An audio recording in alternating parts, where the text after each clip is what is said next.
Title: Trump puts DeSantis on the spot in Iowa, a rumble over ethanol stance.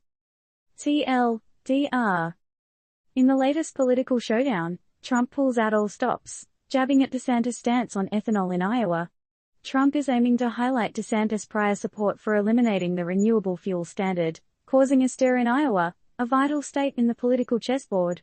Meanwhile, DeSantis' camp swings back, assuring Iowans that their candidate shares their values and will champion farmers. Story time. In a political move as classic as reruns of Friends, Trump has called out DeSantis over his previous backing of initiatives to wipe out the renewable fuel standard.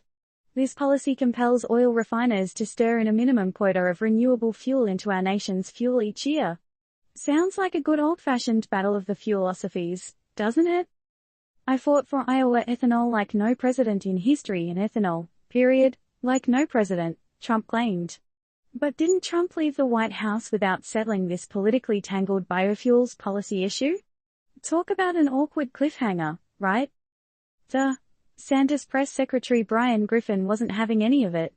He came to the rescue like a true sidekick, saying the former president's remarks were probably the first of many attempts to twist DeSantis' record. But let's face it, in the political arena, who doesn't enjoy a good round of he said, she said? Griffin highlighted that DeSantis would be a champion for farmers, and use every tool available to open new markets. Sounds like an episode of Farmville, but hey, who doesn't love a game of strategy? And guess what? The plot thickens. DeSantis' previous attempts to dismantle the renewable fuel standard don't necessarily make him a villain in Iowa, according to Monty Shaw, head honcho at the Iowa Renewable Fuels Association. Shaw even went on record saying that Iowa voters are more interested in DeSantis' current national energy policy than what he did as a congressman a decade ago. I mean, who remembers what they had for breakfast yesterday, let alone policy decisions from 10 years ago?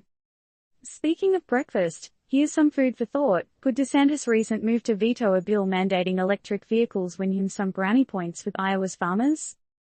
Back on Team Trump, the former president rallied the troops, launching a Farmers for Trump coalition. The goal? Reversing the disastrous policies of the Biden administration, he told the crowd, and exporting ethanol worldwide. You know, the classic undo everything the previous guy did strategy.